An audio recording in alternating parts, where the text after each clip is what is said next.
What if your future was already written the day you were born, etched not in stars, but in your family's calloused hands and threadbare clothes? Welcome to the world of a medieval servant, where your last name mattered less than your usefulness, where the softest bed you'd ever know belonged to someone else, where even your thoughts weren't entirely your own. Thank you for being here tonight, for choosing this quiet corner of the internet where we dust off the past, speak softly, and learn deeply. This is boring history for sleep, and you've clicked on a journey into the brutally ordinary life of a medieval servant. Let us know where you're watching from and what time it is, because history never sleeps, and neither, it seems, do we. So, who were these servants? Not all were born into service, but many were born with so few options that the path ahead narrowed into a single dusty road, leading straight into someone else's kitchen, someone else's stables, or someone else's castle hall. You might be the third son of a struggling farmer. Your older brothers inherited the plow and the ox. You inherited a pair of hands and the expectation to use them for another man's comfort. Or maybe your family owed debts. Maybe there was a bad harvest. A lord offered to forgive what your father owed. If you, a child of 9 or 10, came to work in his manor, a trade, one life for another. Service wasn't slavery, but it wasn't freedom either. It was a kind of limbo between peasant and personhood. You lived in the house, but you were never at home. You shared the meals, but always after the family had eaten. You had a place, yes, but it was always second or third or forgotten entirely. Sometimes, a young servant might be sent away as early as age 7, not to learn a trade, but to learn obedience, to learn silence, to learn that your day began not when you opened your eyes, but when someone else's voice called your name. Most servants were invisible by design. If they did their job well, they were barely noticed. If they failed, a broken plate, a cold dish, a forgotten errand, then they were seen, loudly. The brutal truth? Most servants didn't dream of rising up. They dreamed of not falling further. But there's more to it than that. To truly understand the trap, we must look deeper into the rigid structure of medieval society. Servants were part of the lower orders, a polite way of saying people who served, obeyed, and endured. They existed in a web of social obligations so tight it was almost invisible. Each role in the household, be it a scullion, a chambermaid, a footman, was scripted, rehearsed, and repeated like a scene in an unchanging play. Even marriage didn't guarantee escape. Some households encouraged servant couples to marry, only to keep both as permanent labor. Others forbade it entirely. Love was often a secret luxury, stolen between chores or hidden behind hay bales. Education? Rare. Reading and writing were skills for clerks and lords. A servant's knowledge was physical. How to scrub a floor until the stone shone, how to gut a fish without waste, how to lace a corset with nimble hands. And this wasn't just in castles. Even modest households kept servants, sometimes just 1 or 2, working from dawn until the last candle was snuffed out. Their lives formed the background noise of the medieval world, always there, rarely acknowledged. The church often reinforced this system. Servants were told to embrace humility, to find holiness in obedience, and to remember that their reward would come not in this life, but the next. It was faith, but it was also social control. Children of servants often became servants themselves, a cycle reinforced not just by poverty, but by expectation. Imagine growing up watching your mother rise before light, your father polishing boots that weren't his. What else would you expect for your own future? Even towns had hierarchies. Urban servants, working for merchants or guild masters, were sometimes paid, sometimes housed, but always watched. A misstep could mean dismissal, and dismissal meant hunger. Let's not forget either. The line between servant and serf was thin. A serf was tied to land. A servant was tied to people. Both forms of bondage, but in different chains. Yet still, many believed they were the lucky ones, compared to beggars, vagrants, or outlaws. A servant had food, usually, a roof, sometimes, and a kind of certainty, cruel though it was. So they stayed, year after year, one foot always in shadow. In our next section, we'll wake up, literally, into the life of a servant, from the first sound of the dawn bell to the rustle of hay in a cold morning stable. Let's begin the day. Not ours, but theirs. It begins not with sunlight, but with sound.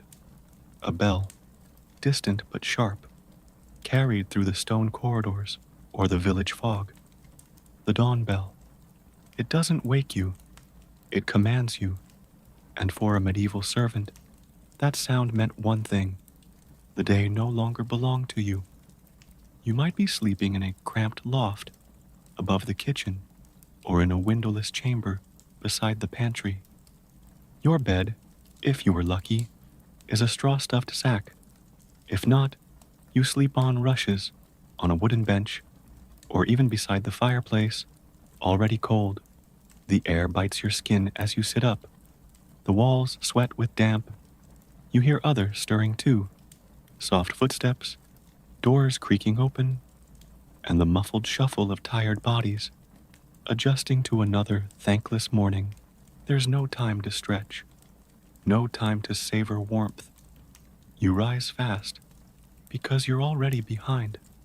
The bell calls the whole household to life, but it's the servants who have to make everything ready before the family even stirs. Maybe you're a kitchen maid. Your first task? Stoke the fire from embers that barely glowed through the night. If it's winter, your fingers will go numb before the flames catch. You may blow gently into the ashes, coaxing a reluctant spark to return. If you fail, there's no breakfast, just the cook's fury and a long day made longer. You may chop wood, haul water, sweep out mice and soot, all before a crumb crosses your lips. Or perhaps you're a stable boy. The horses have to be fed, watered, and brushed before the master even thinks about riding. Your boots crunch on frost as you cross the yard. The stables smell of hay, dung, and animal breath, a familiar scent that never leaves your clothes. You know each horse by name and mood, and they know you, not with affection, but expectation. They want oats, you want approval. Sometimes your fingers freeze to the bit rings as you polish them. Sometimes you cough from the hay dust, but you never stop. And if you're a chamber servant, you begin with water, cold water from the well, carried in wooden buckets that slosh and soak your sleeves. The lady of the house will want to wash when she rises. You make sure the basin is filled, the cloths laid out. You hope you're not too slow. A delay might mean a scolding, or worse, silent disapproval that lingers for days. You might also lay out her dress, brush her hair, even warm her slippers at the hearth, all before speaking a word. By the time the lords of the house are yawning and stretching, you've been working for 2 hours, maybe 3, already sore, already behind. If you're a footman, you may be outside waiting for deliveries. If you're a laundry maid, the first load is soaking by dawnlight. If you're unlucky, you're scrubbing chamber pots. There is no breakfast for you. Not yet. Maybe a bite of yesterday's bread if you're lucky. Maybe nothing until mid-morning.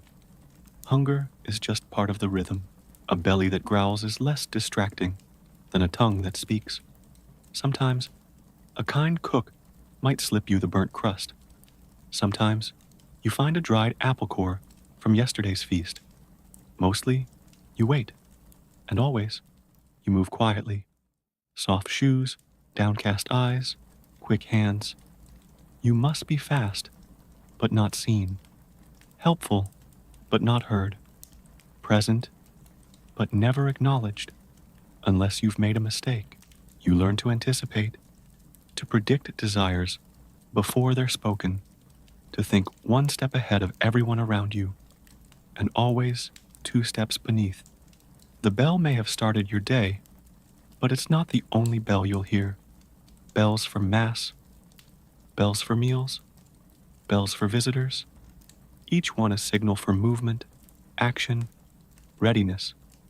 Bells don't ring for you, they ring through you.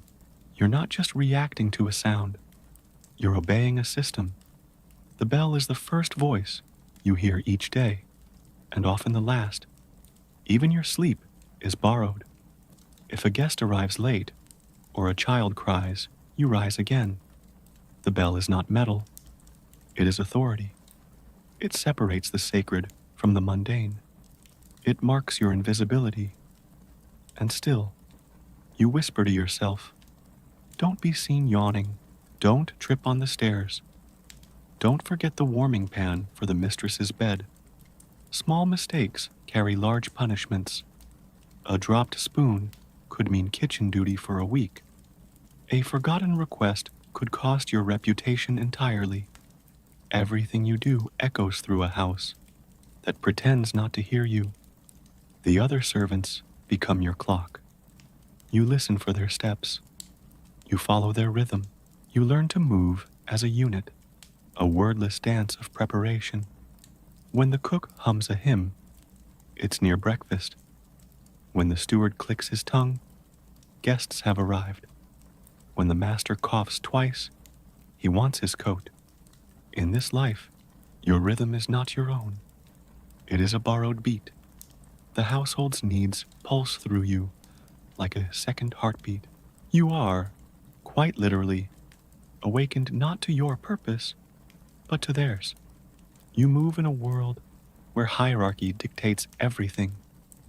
Who speaks first, who eats first, who is remembered and who is forgotten. The dawn bell doesn't just begin your work. It reminds you of your place. It chimes through every decision, every moment of pause, every quiet breath. And so begins another day, a day that will blur into the next, and the next, until seasons change, and years pass, and you look back realizing that you've never truly had a morning of your own. The hours will continue, scrubbing, fetching, bowing, serving. But right now, your stomach growls, your hands are sore, and your thoughts drift toward one small hope, that someone left behind a crust of bread. Next, we'll peer into the kitchens and halls to see what S left for a servant at breakfast, if anything at all. The scent of food is the cruelest kind of comfort. It drifts down from the Lord's table or the cook's busy hearth, promising nourishment, but not for you. In the medieval household, breakfast wasn't a grand affair. For nobles, it was often light. A piece of bread with butter, maybe cheese or a slice of cold meat. It came with warm ale or watered-down wine. But for servants, the question was never what would you eat. It was if you'd eat at all. After hours of work, lighting fires, milking cows, sweeping soot, you may have paused briefly to nibble a crust snuck from the pantry. But even this act came with risk. If caught, it could mean public scolding, a deduction in your pay, or a slap from a superior. Stealing food wasn't just frowned upon, It was an act of disobedience, of forgetting your place. For many servants, their first true meal wouldn't come until mid-morning. Once the lord and lady had eaten and their leftovers were scraped together, what remained from their plates might be gathered into a common pot. Broth, bones, soaked bread, bits of fat, a porridge of sorts, seasoned with hunger and silence. It wasn't a meal so much as a mixture of what others didn't want. Hierarchy didn't end at the dining hall door. Higher ranked servants, like stewards or housekeepers, might get fresher scraps or even a spot at a small side table. Lower ranked ones ate standing quickly from wooden bowls with fingers or rough spoons, often in the corner of a hot kitchen or cold corridor. There was no blessing, no talk, just chewing. Meals were functional, time stolen between duties. Sometimes there was nothing left. On feast days, the lords feasted. On lean days, the lords still ate, but the servants did not. Hunger taught obedience. An empty stomach made you more compliant, more desperate to please, more afraid to lose the little you had. And yet, the kitchen was not just a place of labor, it was also a theater of power. The cook held surprising influence. A word from her could get you extra broth, or have you reassigned to latrine duty. Knowing when to speak, when to stir, and when to stay silent was as important as knowing how to chop an onion. There were unwritten rules. Never eat before the family, never question the portions, never talk back when you're hungry, and always clean your hands, even if the water froze your skin. Cleanliness mattered, not for your sake, but for theirs. No one wanted the help to smell like effort. Some mornings, you didn't eat at all. You tightened your belt, you drank water, you worked harder, hoping that lunch would bring more fortune. And sometimes it did, but mostly, breakfast was a whisper of a meal, a suggestion rather than a promise. And yet, this routine, this hunger, was familiar, predictable. In its own strange way, it was grounding. You didn't question why you were hungry. You questioned whether you'd survive the day without fainting. Food, for the servant, was never just food. It was a symbol of place, of class, of worth.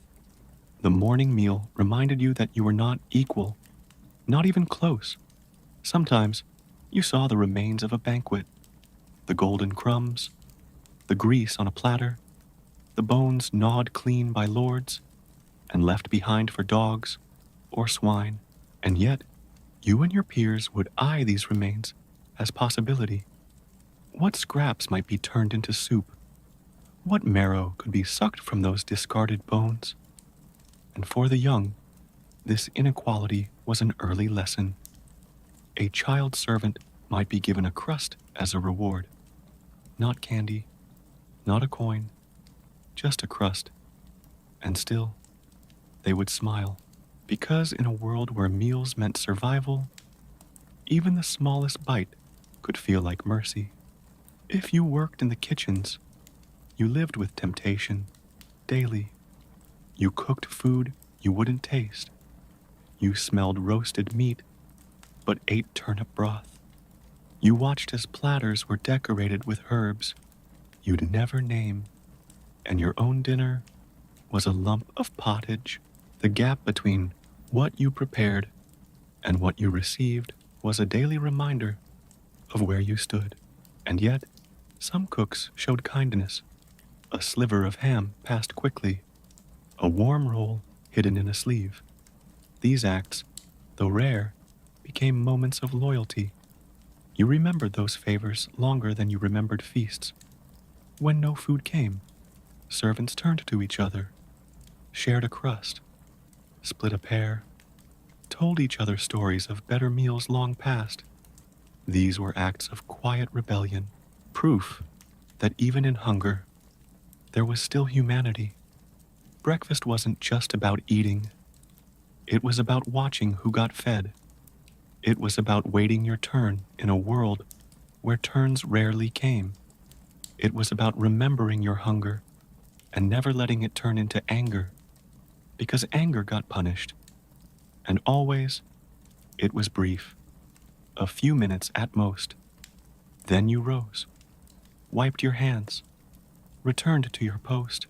Next, we'll step deeper into the heart of the household, where the work is never finished, cleaning, cooking, and carrying from sunup to sundown.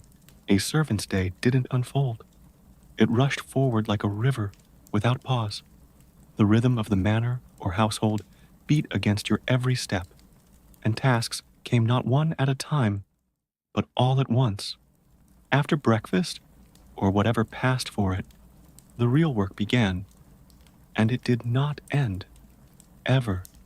There were no job descriptions posted on walls, no neat lists of duties, only expectations, some spoken, most not. You knew them by heart, carved into muscle and memory by repetition. If you were a kitchen servant, your day blurred into a dance of chopping, stirring, washing, fetching, roasting, scrubbing, and kneeling on cold stone floors. A never-ending ballet of heat, knives, and steam. And when you thought it might slow, another dish was demanded, another pan burned, another chicken still squawked in the yard.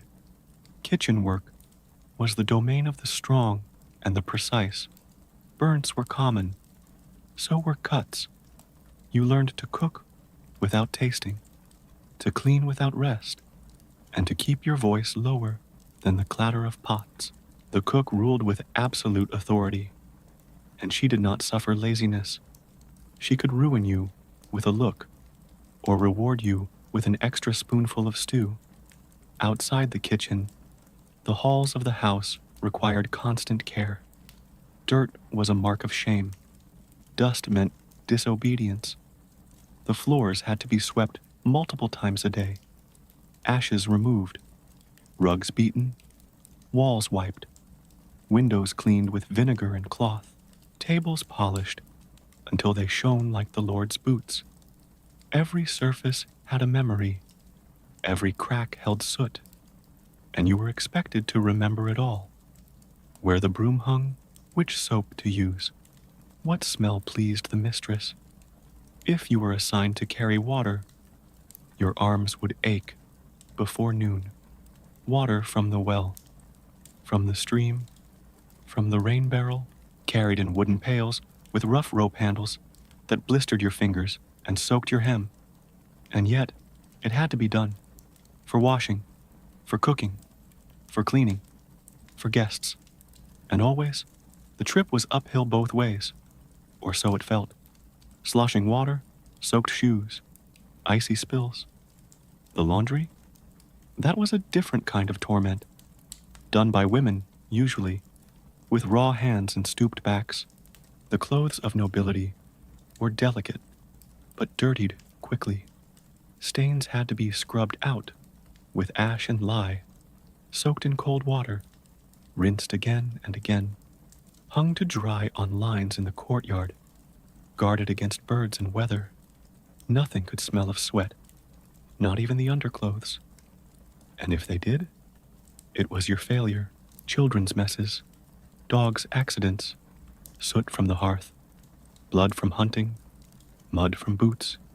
You cleaned it all, without complaint, without acknowledgement. You became invisible in motion, blending into the walls you scrubbed, the sheets you folded, the filth you erased. There were errands too, sent into the village to fetch herbs, to deliver a note, to buy wax or thread, and always expected to return quickly, quietly, and without question. You might walk miles without rest, clutching a bundle in frozen hands, dodging puddles and shouting merchants. And then there was the firewood. Always firewood. Chopped, carried, stacked, hauled into every room that needed heat, which was most of them. And even then, the rooms remained cold. Servants often worked in the coldest spaces and still had to ensure everyone else was warm. You were the silent hearth beneath the house's comfort.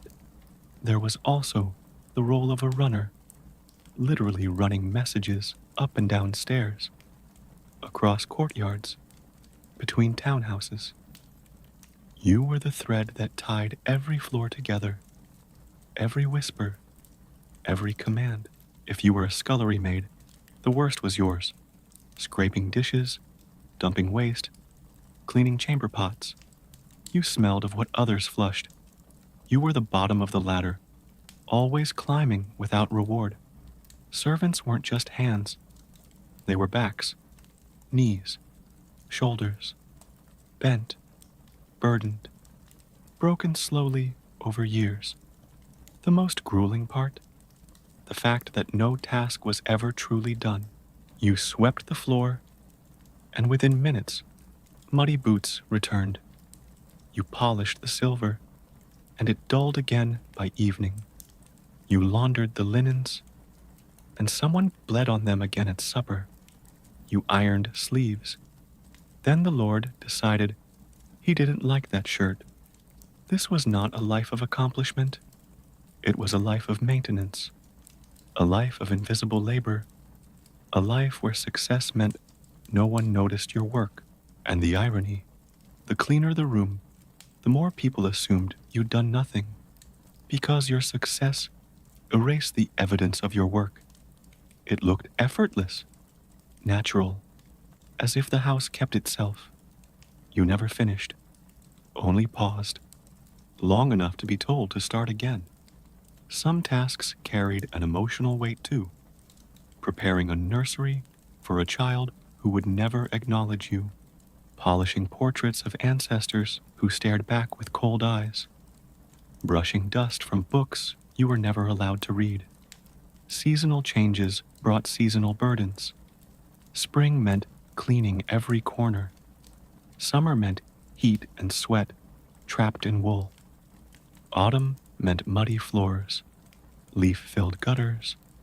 Winter meant ice, chapped hands, and hauling coal through snow. Festivals and holy days. More work, extra meals, visiting guests. Expectations doubled, rest postponed. Illness didn't excuse you. If you could stand, you could scrub. If you could walk, you could work. Fevers went ignored. Coughs were silenced. You served with trembling hands and prayed you wouldn't collapse in the hallway.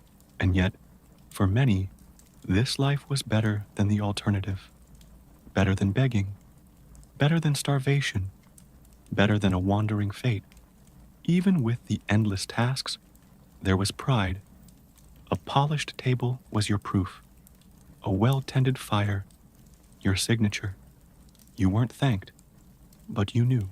Next, we'll look up from the task list and into the eyes that watched your every move, the Mistress S gaze and the Master S orders. The work itself was hard, but the watching, that was harder.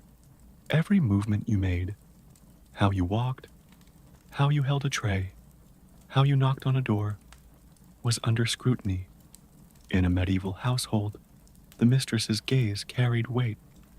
Her expectations were unspoken but absolute, and the master's word, law wrapped in velvet. You might be dusting a shelf when she entered the room. Her eyes would pass over you like a breeze and freeze if a single speck remained. You'd feel it before she spoke, that subtle shift in air, the silence before disapproval. She didn't always need to raise her voice. Sometimes a pause was enough to wound. The mistress of the house didn't often shout. Her displeasure came through pursed lips, arched brows, and tightly folded hands. She might mention you in passing to the steward. That girl in the linen room, she's growing careless. And just like that, your duties would double. You'd never be told why. You'd only notice when your feet started to ache an hour earlier each day.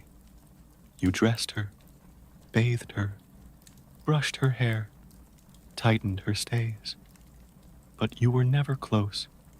Intimacy was an illusion. You might have seen her most private moments, her reflection in the mirror, her tears after an argument, her letters from her husband. But she never saw you.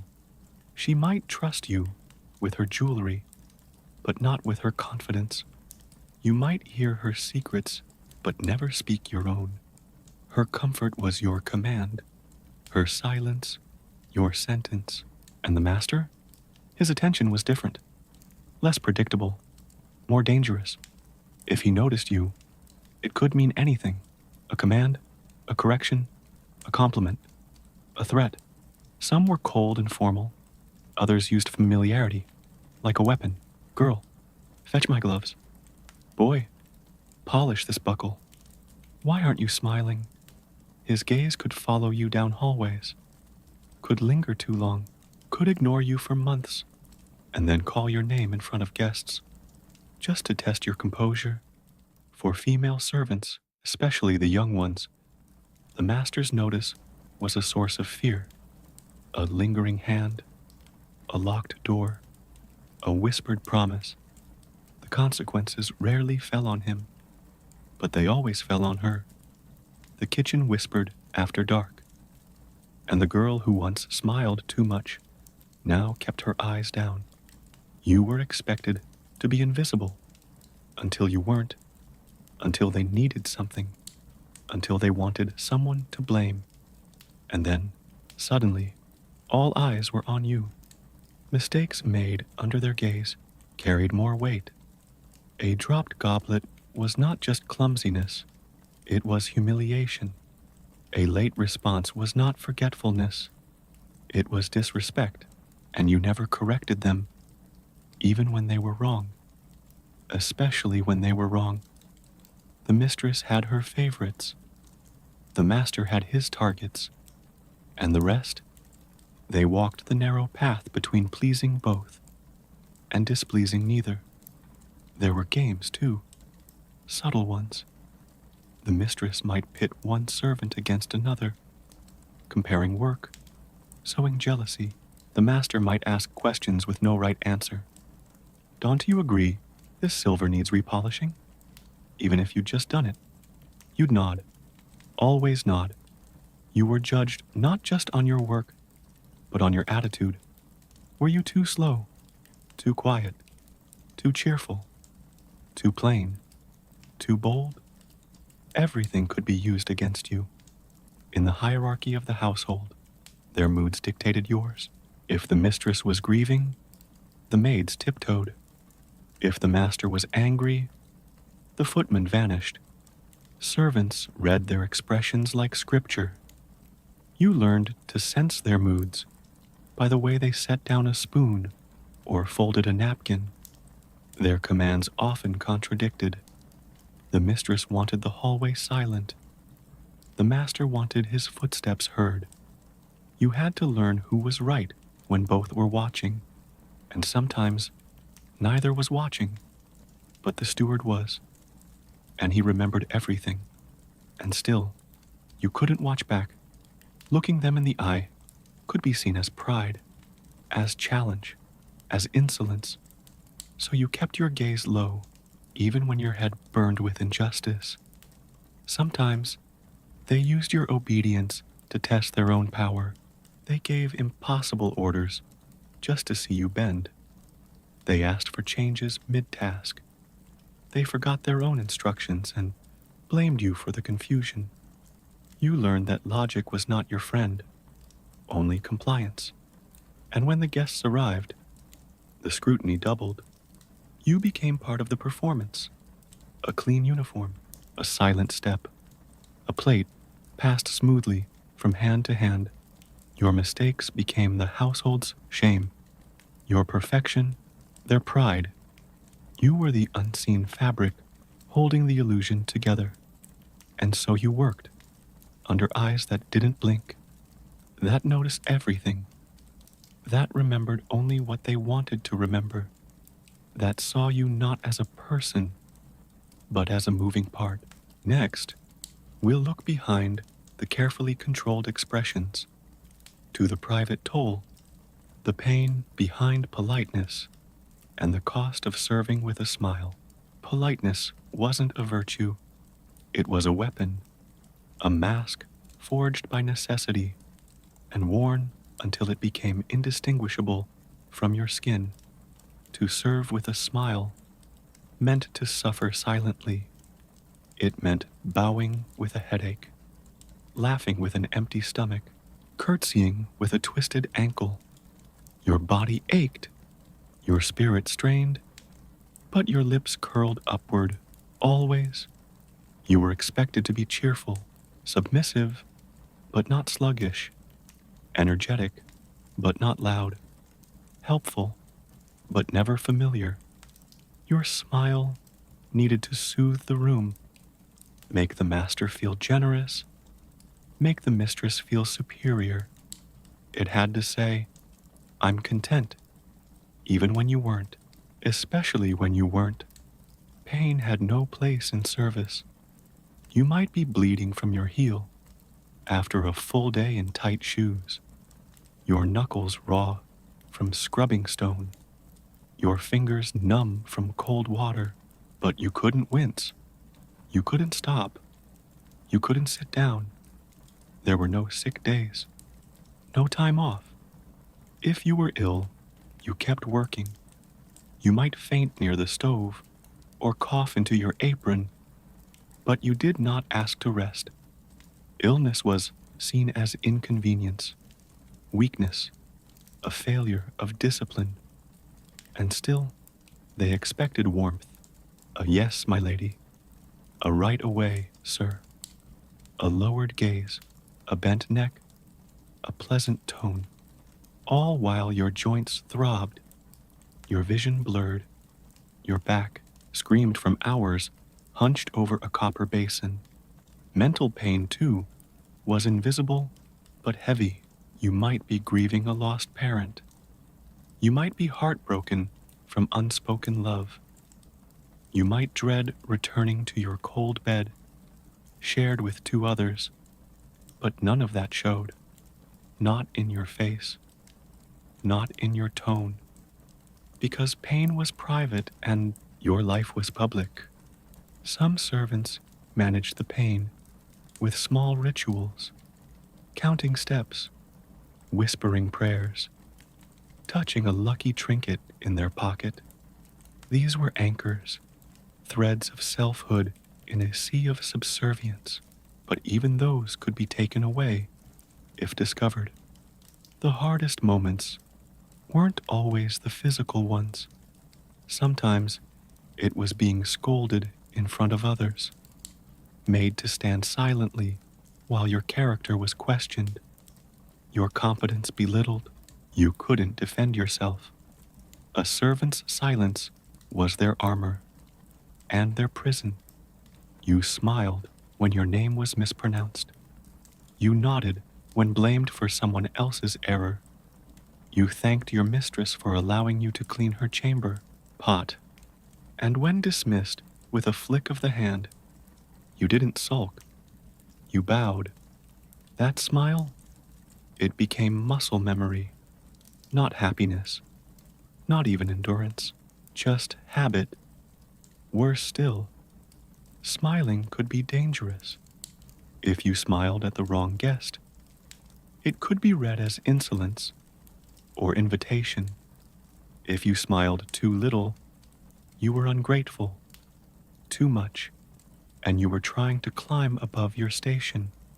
Smiles were currency, and like all currency, they could be taxed. Even the youngest servants were taught to smile. A 10-year-old footboy learned quickly that cheerfulness was expected. Even when his hands were raw, from winter chores, even when he missed his mother, even when his shoes didn't fit.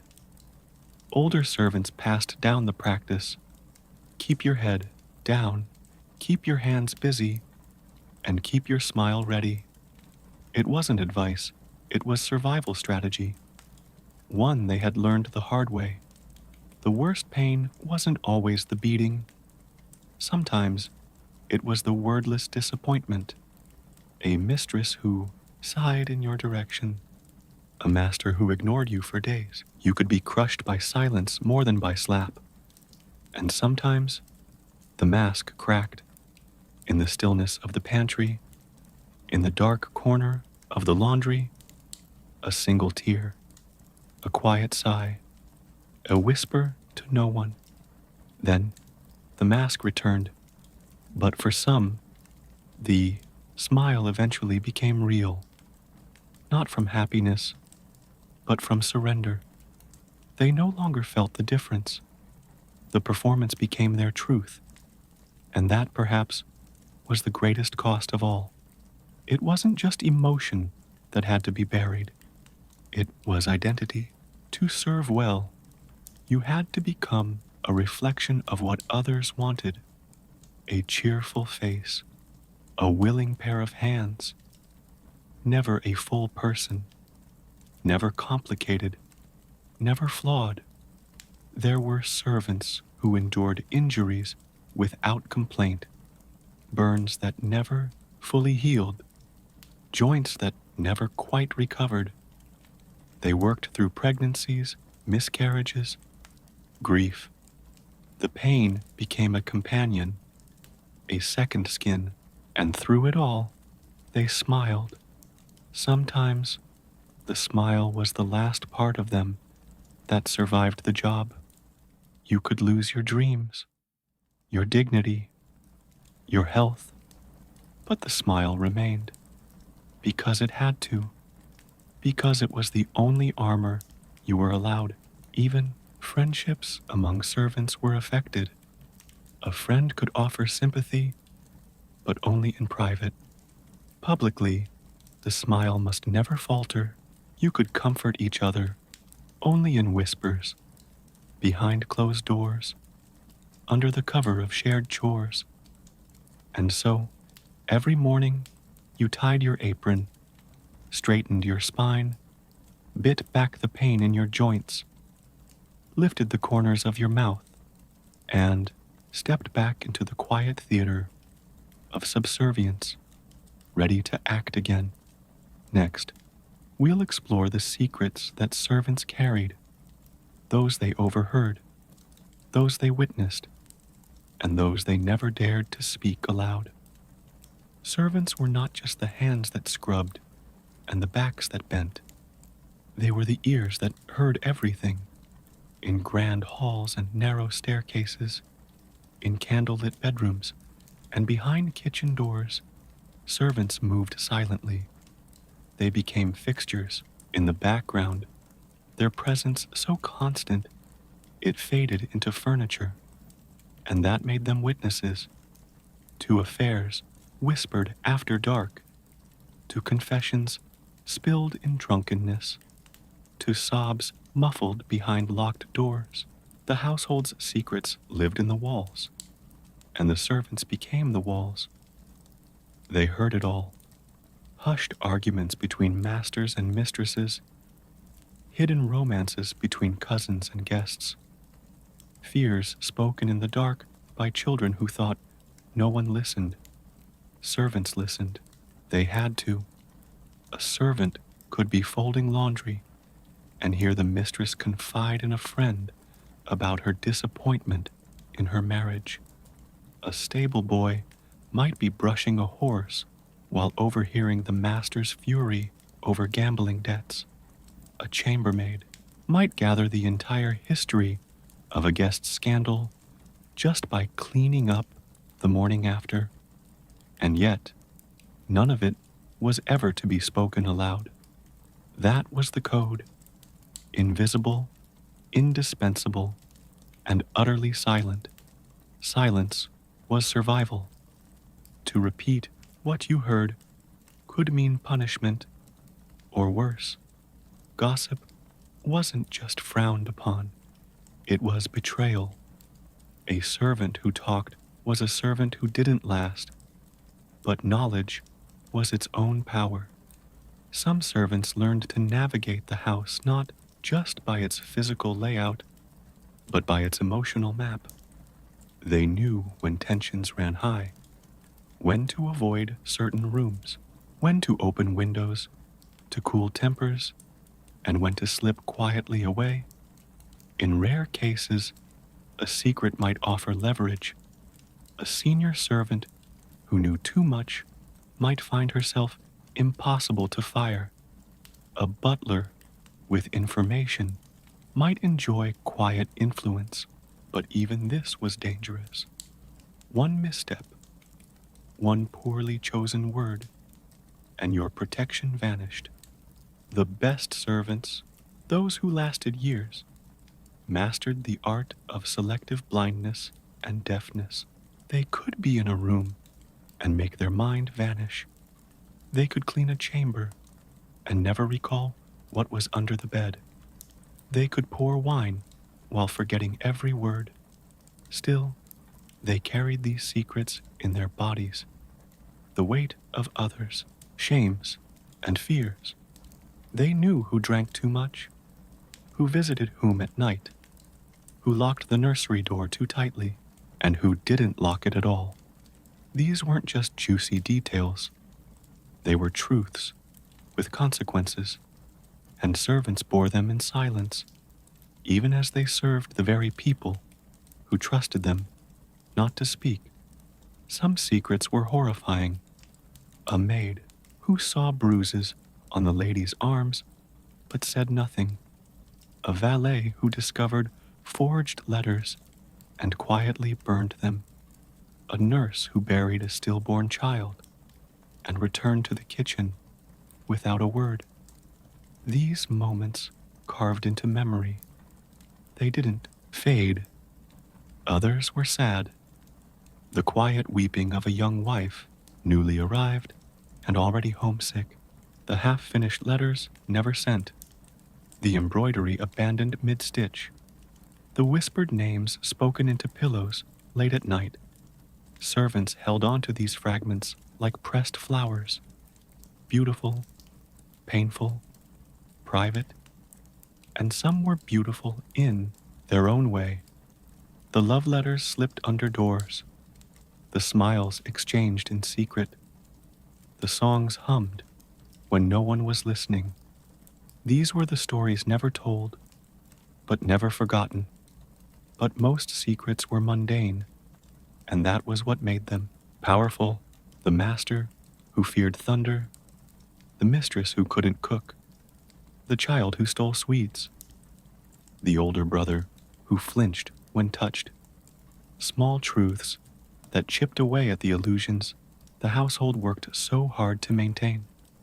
A servant knew the difference between the performance and the person.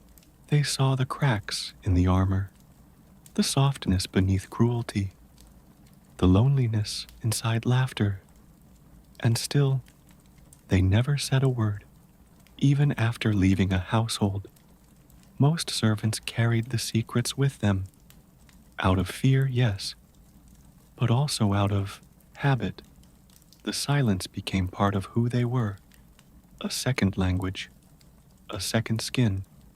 In taverns, when servants gathered, they might speak in riddles, in hints, in nods, but rarely names, rarely details, because you never knew who was listening. And besides, some secrets were too heavy to share. And yet, this silence wasn't always noble. Sometimes it enabled harm, protected cruelty, maintained injustice. But what choice did they have? They were not judges, not protectors, just witnesses. And, in the end, the truest punishment was this: to know so much of other people's lives and yet be invisible in your own. Next, we'll step into their world a little further, to the space they called their own, the servants' room, cold, small, and never truly theirs. When the work was done, or paused, really, because it was never truly done, servants returned not to comfort, but to containment. The servants' room was a place of sleep, not rest, of shelter, not safety. It offered no sanctuary. It merely waited, cold and cramped, like a storage space for bodies still required at dawn. These rooms were tucked into the bones of the house, behind stairwells, above kitchens, beneath eaves.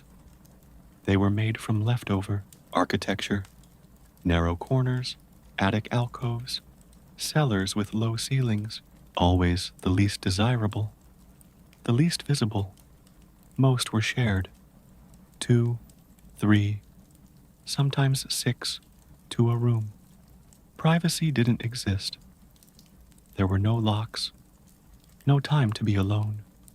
You dressed in the dark, changed behind hanging sheets, whispered to avoid waking the others. The air was always cold in winter and stale in summer. Windows, if they existed at all, were tiny and fogged with soot. Blankets were thin. Beds were sacks of straw that poked and rustled with every shift. Insects were frequent guests. Mice, too. The walls were stone or wood, and they echoed every cough, every dream, every cry. There were no decorations, no paintings, no shelves of books. A few belongings might hang from a nail or sit in a small trunk. A comb, a rosary, a faded letter, a scrap of ribbon. These were tokens of a self, almost forgotten. The room wasn't yours. Not really. It belonged to the household, like you did. If you left, someone else would take your space by evening. Your presence was temporary. The bed didn't remember you. The walls never missed you. Still, it was the only place where you could let the mask slip, where you could sigh without smiling, where your posture could sag and your voice return to its natural tone. For a few hours, you could be tired, not just useful. You might share stories with your roommates, quiet laughter under your breath. You might hum a song from your childhood, if the others were kind. You might cry softly into your thin pillow, hoping no one heard. The servants' room held every kind of exhaustion, physical, mental, spiritual. It was not a place of recovery. It was a pause, and then the bell rang, and you folded up your soul again. There were rituals of winding down, brushing out the cinders from your hair, checking your fingers for splinters, rubbing your feet to revive them after 16 hours on the stone floors. Some rubbed blessed oil into aching joints. Others held onto charms or said a prayer for the strength to wake again. The young adapted more quickly to the crowded cold. The older ones grew stiff. Sighs grew longer. Nightmares more frequent. You could hear murmurs in the dark, prayers, regrets, whispered names of people long gone.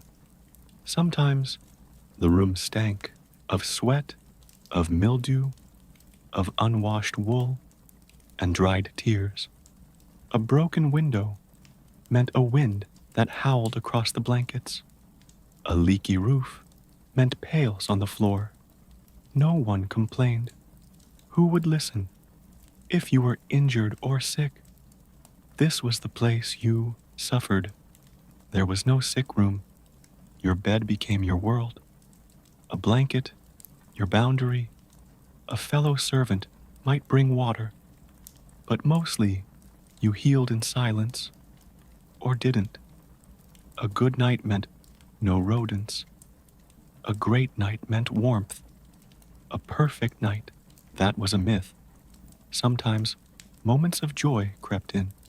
A joke passed between beds, a story from home, a rare apple split 4 ways. But joy had to be quiet. Joy couldn't wake the others. Joy had no room to dance. And yet, this small, harsh space was the only place that felt remotely yours. The rest of the house belonged to others. The rooms you cleaned, the tables you served. But here, if only in your corner on your straw sack, you could let your heart beat its own rhythm. You might sew by candlelight or reread a letter until the ink faded, or imagine a future far from these walls. Though such dreams were luxury and dangerous, because most servants died as they lived, in someone else's house, in someone else's room, after a lifetime of calling a borrowed space home. Next, we'll look at what should have been a pause in the routine, but rarely was: holy days without rest. The calendar was filled with holy days, feasts, saints' days, solemn fasts and festivals. In theory, these were moments of pause, reflection, and rest. In practice, for servants, they were anything but. A holy day meant guests, and guests meant preparation. Kitchens swelled with heat as fires burned from dawn until deep into the night. Pots clanged, dough rose, meats roasted, platters gleamed, and behind every miracle of abundance stood a servant, sweating, hurrying, obeying. The church bells might call the household to prayer, but servants were already awake, slicing vegetables or dusting the chapel pews. Their prayers were whispered while scouring pans, their devotions carved between chores. Mass was mandatory for many, but not restful.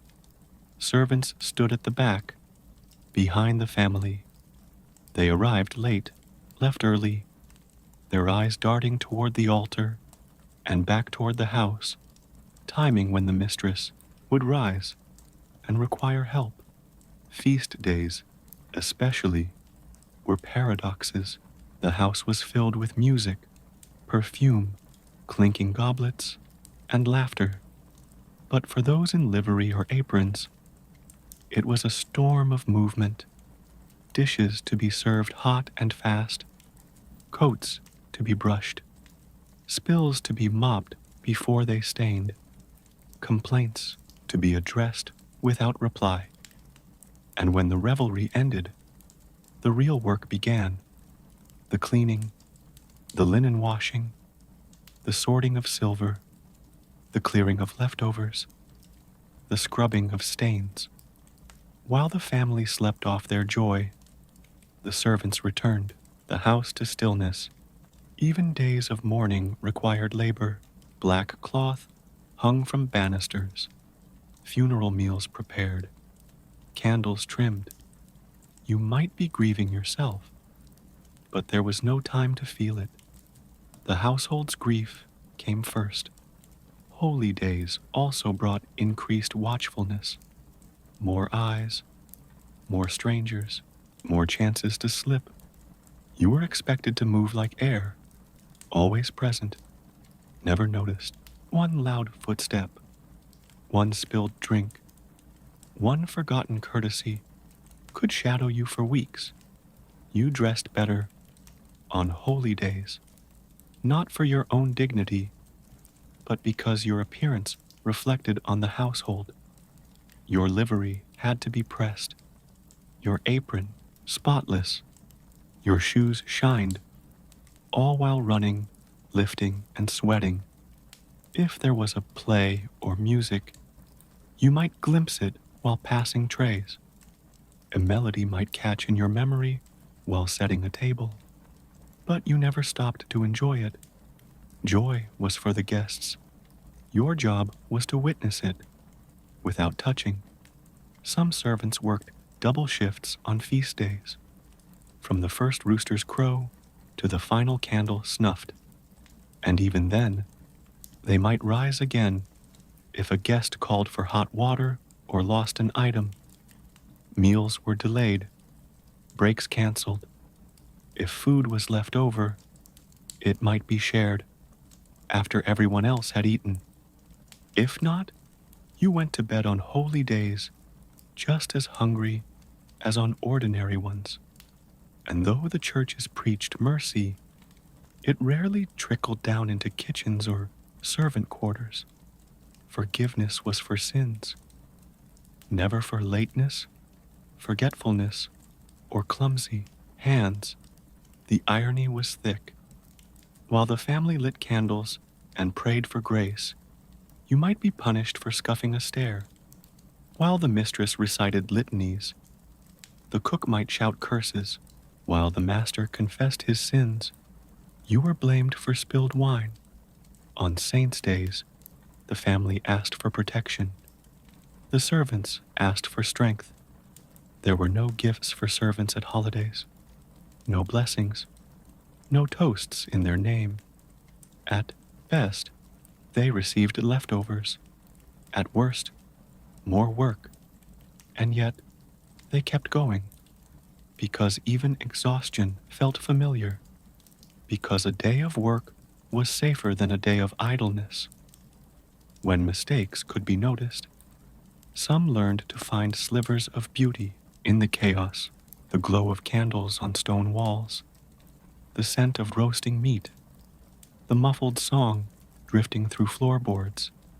These were moments they could not hold, but they remembered. Sometimes, a kind guest offered a coin, a nod, a word of thanks. These tiny gestures lasted longer than the feast itself, but they were rare. Most guests saw servants as part of the furnishings, necessary, invisible. At midnight, when the hall was empty and the silver polished, a servant might sit in the corner, remove their shoes, and feel their feet pulse with ache, and in that moment, perhaps say their own quiet prayer, not for salvation, but for sleep. Some holy days took on regional importance, and the servants knew them by heart. St. Martin's Day, Michaelmas, Candlemas. Each one meant a different set of duties: goose to roast, grains to thresh, candles to bless, firewood to restock. Holidays had rhythms as predictable as the seasons. Pilgrims came and went, processions passed by, and each meant extra bodies in the household, extra mouths to feed, extra burdens to carry, yet rarely extra hands to help. Even religious fasting required labor. You prepared meals you couldn't taste. You served fish on Fridays. You knew the rules and made sure the masters followed them, even if you could not afford to.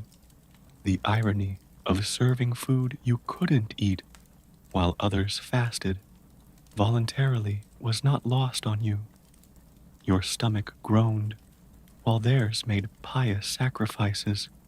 Holy days were measured not in candles lit or prayers said, but in trays carried, dishes scrubbed, and stairs climbed. You counted the hours by bells, and you lived them by burdens. And when the festival ended, no one thanked you. No one noticed that your hands were red and swollen, that your voice had gone hoarse from shouting orders, that your back burned from lifting crates. You noticed, your body noticed, and the next day, you rose and did it all again. Next, we'll turn to darker times, when rest was impossible, and even breath felt punishable. Punishments for breathing wrong. A servant's mistake didn't need to be large. It could be as small as a footstep too loud, a word too quick, or a breath at the wrong time. In many medieval households, that was enough to warrant punishment. Punishments were part of the rhythm of service, as constant as sweeping or cooking. They were tools of discipline, yes, but also of fear, a reminder that no matter how well you performed, your place was never secure. Some households ran on rules as strict as monasteries. Speak only when spoken to. Keep your eyes lowered. Never contradict an order. Never ask twice. The master's word was final. The mistress's silence could be fatal. You learned early that uncertainty was dangerous, so you obeyed even when confused. What constituted an offense varied. It could be real. It could be imagined. It could be someone else's fault. A child's tantrum might cost you your place. A noble's bad mood might bruise your back. There were no appeals, no explanations. The punishments themselves ranged from humiliating to cruel. Public scoldings were common, loud, sharp, and designed to sting deeper than any slap. You were dressed down in front of others, made to stand still as your flaws were listed like ingredients in a failed recipe. There was the silent treatment, too, being ignored, overlooked for better tasks, isolated, a punishment that whispered, "You are invisible, but we choose when to see you." Then there were the physical consequences, a slap, a cuff on the ear, a tug of the ear, a kick. These were everyday occurrences in stricter houses, bruises under clothing, red marks hidden beneath sleeves. You learned to flinch only in private. Some were forced to kneel on stone floors for hours, hands raised, holding plates or books until arms shook. Others were denied meals, sent to work the most grueling jobs, hauling chamber pots, chopping firewood in the rain, scrubbing outhouses with freezing water. More severe households used canes or rods, a beating behind closed doors, a locked pantry for isolation. Some were struck with shoes, spoons, or wooden ladles. The instruments didn't matter. The message did. You are property. You are replaceable. The youngest suffered the most. Child servants were easy targets. They cried. They tripped. They forgot things. And for each mistake, the world came down harder. Sometimes they didn't cry anymore. They just swallowed it. Punishment wasn't always for failure. Sometimes it was to make an example. One servant punished meant 10 others stepped sharper. One harsh word to one girl meant no one would forget to curtsy again. And yet, some punishments were silent, the removal of trust, a promotion given to someone else, a kind word withheld. You might not be hit, but you were wounded. Fear ruled the household. Not screaming fear, quiet fear, the kind that made you rehearse every action twice in your mind. That made your hands tremble even when dry. Even the servants who'd worked for years walked with shoulders tight, because one bad day, one careless whisper, one unlucky glance could end everything. The household was a world of rules, but also a world of whims, and nothing was more dangerous than a master in a foul mood. Some masters punished with smiles, with sarcasm, with subtle humiliation. They'd compliment you while delivering a punishment. They'd laugh as they made you apologize for something you hadn't done. Others were inconsistent. One day, your lateness meant nothing. The next, it earned you double duty. Predictability vanished, and in its absence grew anxiety. In some homes, punishments turned ritualistic. A weekly inspection, a lineup in the hall, a review of tasks with scornful commentary. Servants stood in line, bracing for their moment, hoping for silence, fearing the spotlight. Some punishments had long consequences. You could be banned from certain rooms, assigned to night work for weeks, removed from sight when guests arrived, marked by absence. Women servants bore punishments shaped by gender. A maid accused of flirtation might lose her job, her room, her references. Even if she had done nothing, rumor alone could be ruin, and punishment didn't wait for proof. Men faced their own form of punishment. If they failed to lift heavy loads, run fast enough, or defend the house's honor, they were branded as weak, cowardly, unworthy. Their punishment came in shame and reassignment. In extreme cases, servants were dismissed without pay, no letter of recommendation, no coin for the road, just a door closed behind them, and the knowledge that any future employer might hear the wrong version of events. Some were beaten until they fled, and if caught after escaping, they were returned with interest, with heavier blows, deeper shame. There were no laws to protect most servants, no court to hear their stories. Justice was whatever the master said it was. Fairness was a matter of opinion, his, and sometimes the worst punishment wasn't immediate. It was knowing you were not believed, that your word weighed nothing, that your tears meant less than a broken dish. Punishment became part of the culture, a background hum, a looming presence.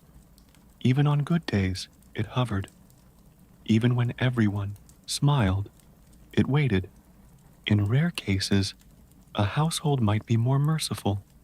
Some masters showed restraint. Some mistresses offered warnings. But these were exceptions, and exceptions were not safe bets.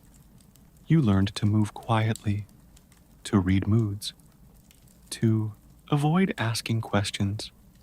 You learned to apologize before you were blamed, to stay busy, to never let your hands be idle. Next, we'll look at when that fear becomes silence forever, when service meant your voice disappeared completely. Silence was always part of a servant's life, but sometimes that silence became so complete, so absolute, that it swallowed their identity whole. This wasn't the silence of respect or duty. It was erasure. You weren't just quiet. You were expected to be forgotten. The most obedient servant was the one who never interrupted, never questioned, never hesitated. Their presence was seamless, their voice absent. They moved like shadows, spoke only when addressed, and disappeared once the task was done. Some servants entered households already silenced, orphans, debtors, the unwanted. They arrived with no one to speak for them, and soon they forgot how to speak for themselves. A servant could go years without being asked how they felt. Their name might be misremembered or shortened to a syllable. They were girl, boy, cook, scullion. Roles replaced names. Functions replaced feelings. This silence bled into their posture. Eyes down, mouth closed, shoulders bent. It wasn't just humility. It was learned invisibility. In wealthier homes, the rule was clear. Servants were to vanish when not needed. If a guest entered, the servant left the room. If dinner was served, they stepped backward and bowed out. Their silence was a sign of class boundaries, but that boundary often meant servitude turned to submission, and submission to subjugation. Many servants, especially women, were not just silenced by duty, but by danger. Speak too loudly, and you might draw attention, the wrong kind. Better to nod, better to keep secrets, better not to remember. Even when you did, silence became survival. You didn't ask for better food. You didn't question a missed wage. You didn't complain about back pain, because those things could make you trouble, and trouble got sent away. Some learned to speak with gestures, a glance, a curtsy, a bowed head. They developed a language of movement rich with meaning, but silent. Even among themselves, silence lingered. They whispered stories in corners. They used coded phrases because trust was rare and betrayal could come from anyone, especially when positions were few and rumors cost nothing. There were servants who hadn't spoken freely in decades, who forgot what it felt like to speak without weighing each word. Their thoughts became muted, their dreams faded, not because they lacked thoughts, but because the world around them had no use for them. Even laughter became muted. A joke might be shared in a whisper, a memory recounted behind a door, but never loud, never free. Laughter, like everything else, had to be managed. And writing? That was dangerous too. A servant with a pen might write a letter, a complaint, a confession. Better to stay illiterate, better to keep your thoughts inside where no one could use them against you. Over time, silence shaped the servant's mind. They edited their inner voice. They imagined responses and never said them. They practiced silence so long, it became reflex. And when they were spoken to, it could feel like light after darkness, unfamiliar, painful. A question like, "How are you?"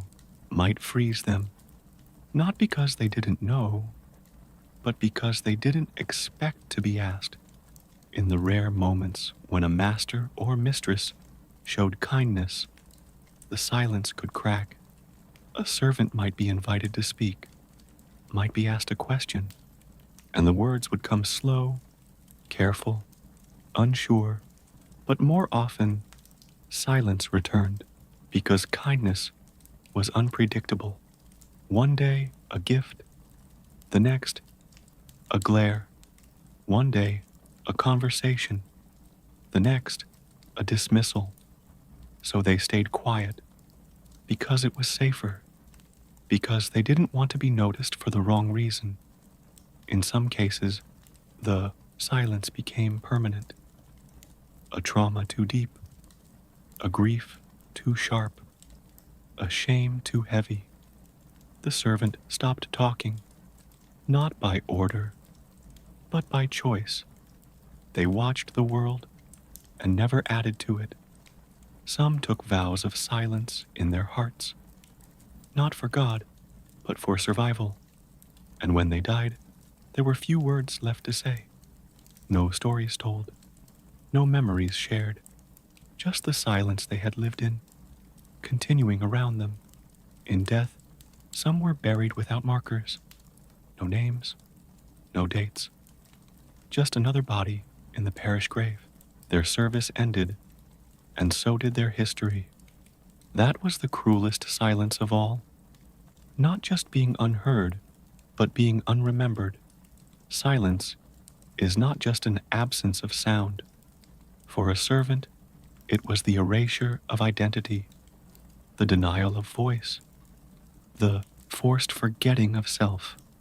Next, we'll explore the rare joy of connection that bloomed quietly, friendships in the shadows. Friendship, for a servant, was both a gift and a risk. It formed quietly, in glances, in shared chores, in brief conversations behind doors half closed. It was not declared with hugs or letters. It was tested in silence, proven over time, and hidden from those who might disapprove. Within the rigid hierarchies of the medieval household, the only thing lower than your status was your freedom to connect. Servants were expected to focus on their duties, not their feelings. Bonds among them were viewed with suspicion. Too much talking meant too little working. Too much laughter meant distraction. And yet, friendships happened. They bloomed in kitchens, in hallways, in servant quarters. Long after the bells had ceased ringing, they began in acts of quiet generosity. A shared crust of bread, a whispered warning, a look that said, "I understand." The first step to friendship was trust. You learned quickly who could be trusted with a secret, a confession, or simply a moment of honesty.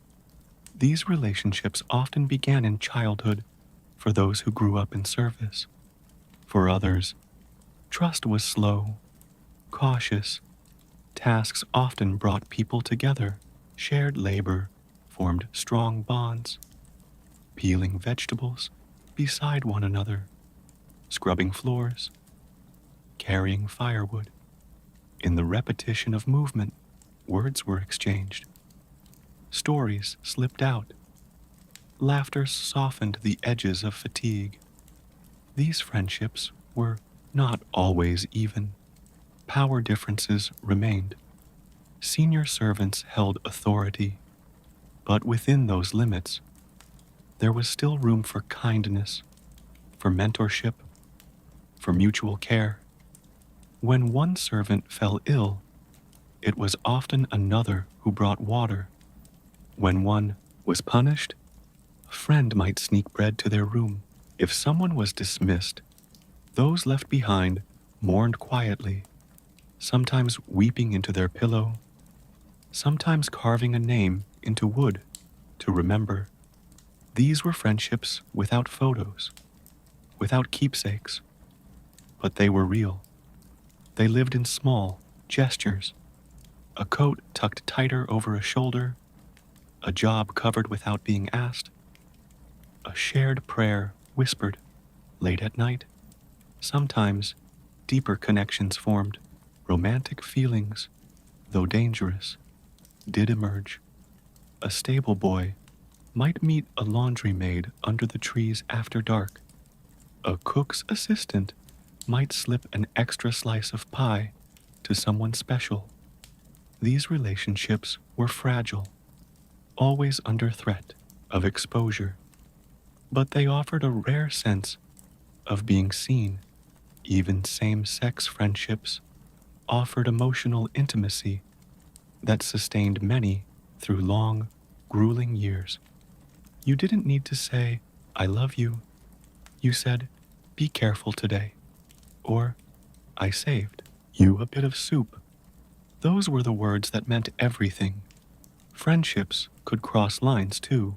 Sometimes a kind child of the household became a servant's only source of joy, or a dismissed servant was remembered years later by a former kitchen maid. People carried memories of each other longer than they carried the weight of trays, but these friendships were tested constantly.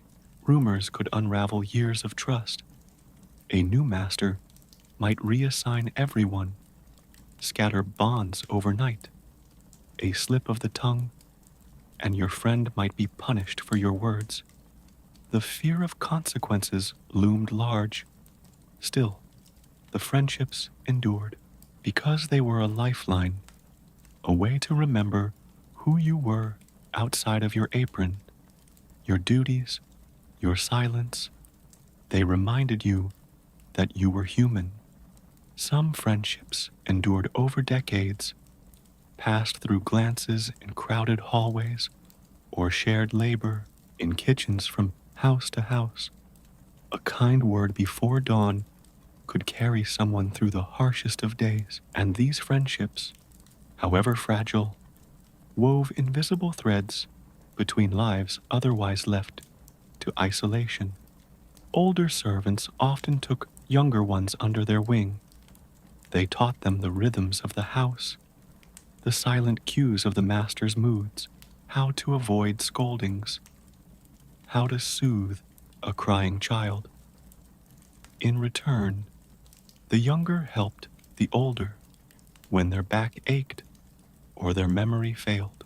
These intergenerational friendships became the closest thing to family many would know.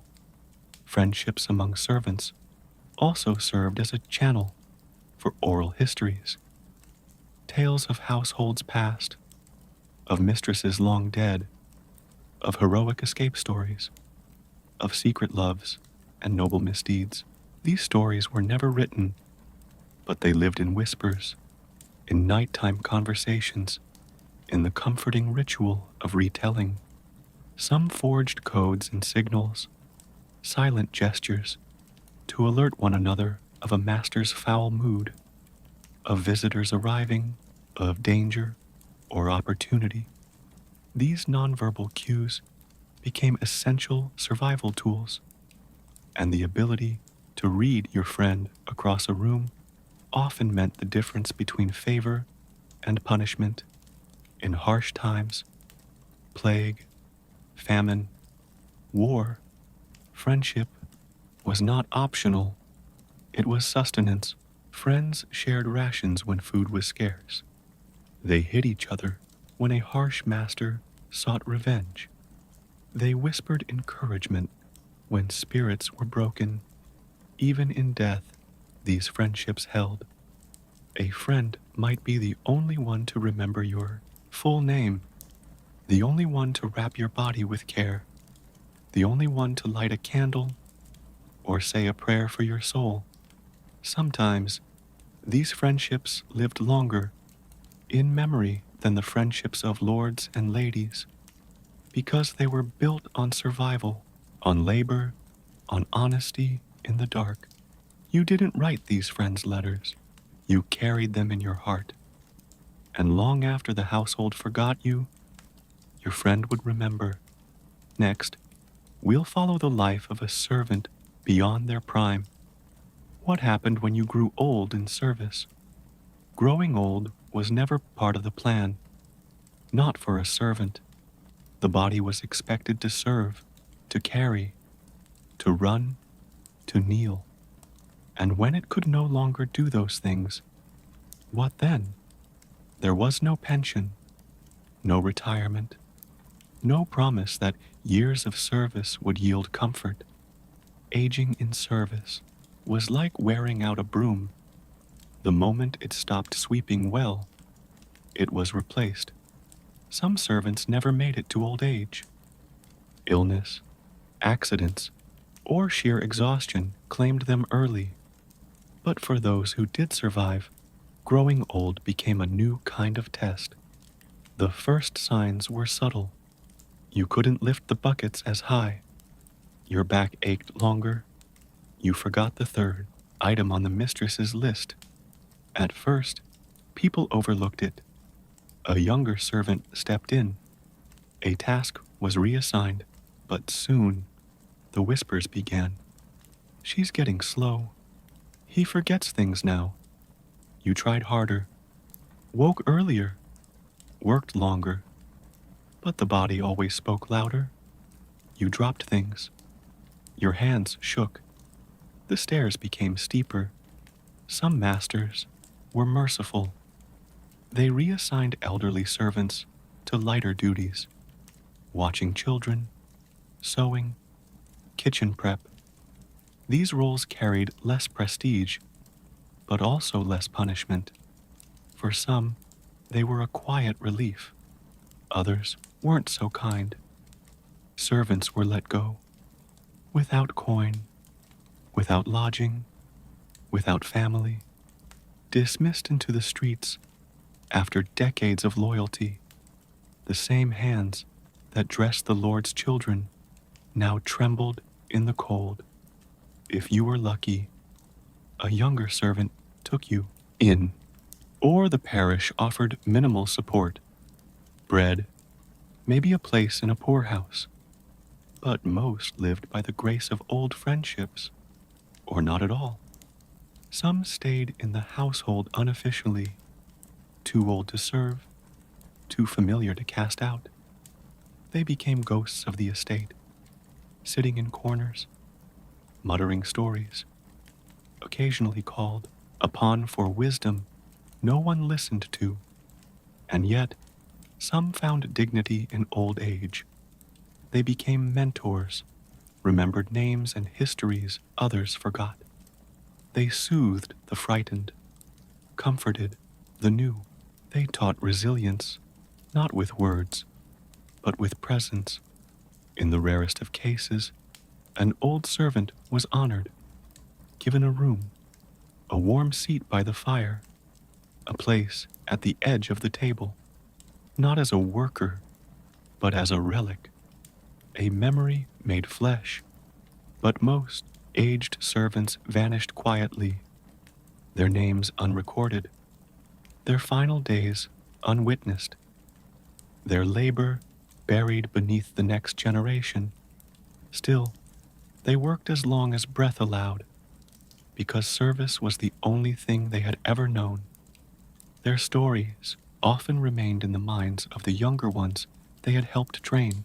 In these whispered legacies, passed on during late-night duties or while tending to the master's laundry, the elderly servants lived on. Some tried to save what little they could: scraps of cloth, an extra crust of bread, a hidden coin, not for retirement, but for sickness, for days when they could no longer climb stairs. But even these precautions rarely stretched far enough. Pain became their shadow. Joints swelled, eyes dimmed, backs curved. A task that once took a minute now took 5. They heard sighs when they moved too slow, saw glances exchanged when they forgot a name, and still they held on, not because they hoped for gratitude, but because stopping meant erasure. The sharpest sting was not physical pain, but being passed by, being spoken around, being treated as if they were already gone. Servants who had once been central to the home now sat at its edges, like old furniture no one had the heart to throw out. Some clung to rituals. They polished a brass handle each morning, even if no one noticed. They folded sheets with exact corners. They whispered the names of those they'd served and lost. In moments of solitude, they remembered their youth, not with longing, but with disbelief. How had those nimble fingers become these stiff claws? How had the world moved on so quickly without them? In rare moments of kindness, a younger servant might ask them to tell a story, and for a few minutes, the old ones came alive again. Their voice took on rhythm. Their eyes glinted. They described the great feast of 22, the terrible frost of 11, the day the Lord's hawk escaped. But mostly, they were silent, listening, watching, waiting. There was no ceremony for their last day, no farewell gift, no toast. Sometimes they died in the bed they'd made for others. Sometimes they were found in the morning, their hands still curled around the blanket's edge. Their belongings, few and worn, were divided or discarded. A comb, a rosary, a scrap of lace, a name, spoken once more, before it was forgotten. Some were buried with other servants, some were not buried at all.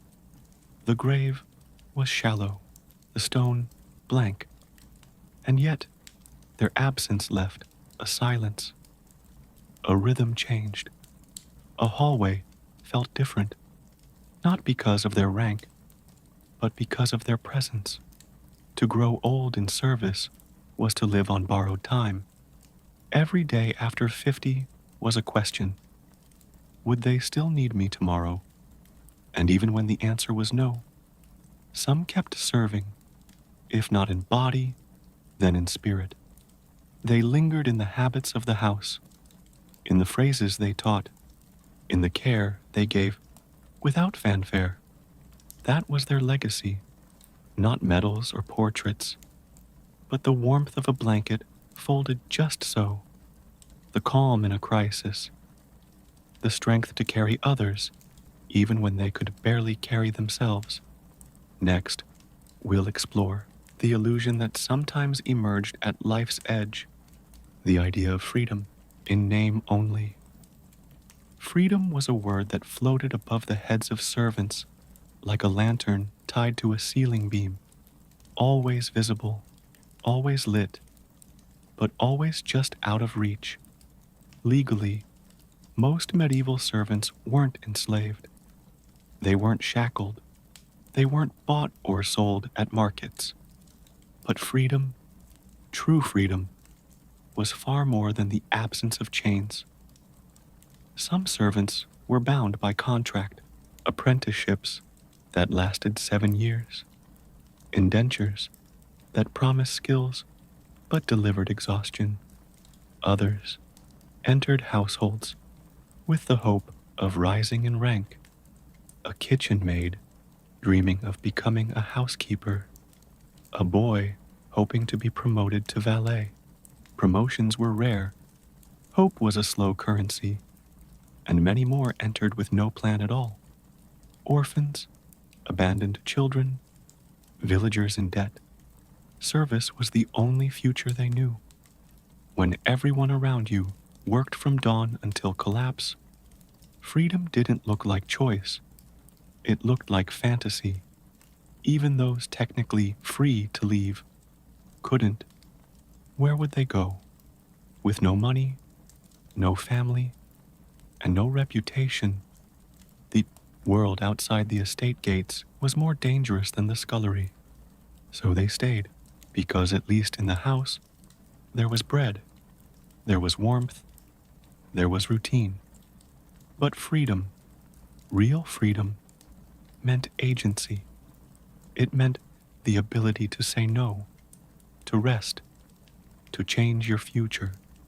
And those things were never offered. Freedom was a door that was never locked, but also never opened. Many servants, especially women, were subject to rules so strict, so layered, that they could barely imagine life outside them. Leaving meant exposure to predators, thieves, starvation, and for women, especially young girls, the threat of being alone on the road was more terrifying than any harsh mistress. Some tried to run, and when they did, their names were posted in markets and taverns, wanted notices, descriptions, punishments promised. They were hunted, not because they were criminals, but because they had dared to act like they owned themselves. If caught, they were returned to service with interest, flogged, shamed, watched more closely than before.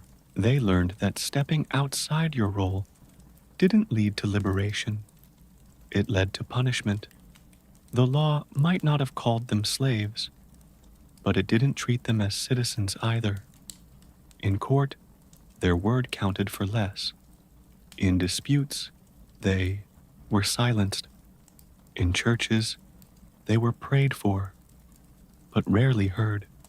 Freedom also meant knowledge, and servants were kept ignorant. Reading was discouraged. Writing was unnecessary. The less you knew, the easier you were to control. So freedom was a rumor, a song heard from the window, a tale from a traveler, something that belonged to others, somewhere else. The idea of free will was distorted. A servant might choose what socks to wear, but not when to sleep.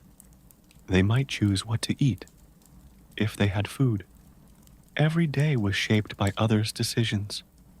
The rhythm of bells, the orders from above, the fear of being watched, and even if you left service, freedom didn't greet you like a friend.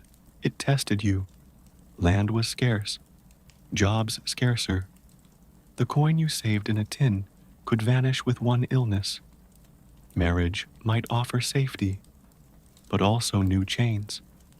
Some left only to return. A former servant might come back after a few years on the road, thinner, quieter. They said little, but their return spoke volumes.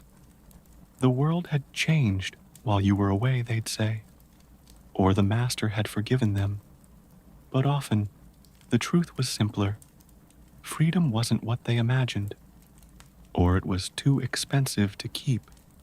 Others accepted their place and tried to find pride in it. Not everyone dreamed of escape. Some found rhythm in routine, comfort in structure. They weren't free, but they weren't alone. Religious teachings reinforced this. Servants were told that service was virtuous, that obedience was godly, that humility would be rewarded in the next life, if not this one. So freedom became a kind of afterlife, promised, imagined, never here, always there. Stories were passed from servant to servant, tales of someone who made it, who opened a shop, married well, became a midwife or a steward. These stories were fuel, but they were also fog. No one knew if they were true. Sometimes an old servant would whisper, "You're smarter than this place. You could go." And for a moment, freedom glowed. Then the mistress rang the bell, and the moment vanished. Freedom, in theory, existed, but in practice, it was like the moon, beautiful, distant, and untouchable. In the rare event a servant saved enough to leave, they did so quietly. They packed at night, said no goodbyes, because hope, too, could be punished. A master who knew you planned to leave might dock your pay, or tell others you were disloyal, or smear your name. To leave was to reject not just a job, but a system. That was an insult the system didn't take lightly. So even departure had to be submissive, grateful. Thank you for the opportunity. I'm sorry to go. May God bless this house. Even when your hands shook with excitement, even when your heart raced with fear. And after they left, some looked back. Some wrote letters, rare, but precious. Others simply disappeared. Their absence felt like a missing chair. The house adjusted, but those who stayed remembered that once someone tried, and maybe one day they would too. Freedom was never just a physical condition. It was emotional, psychological, existential. To be truly free, you had to believe you were worth more than your labor, and that belief was the hardest thing to hold. Next, we'll explore why so many stayed, and why, despite everything, they couldn't leave. To an outsider, it might seem simple. If the work was endless, the food poor, the punishments harsh, why didn't they leave? But life, especially for a medieval servant, was never simple.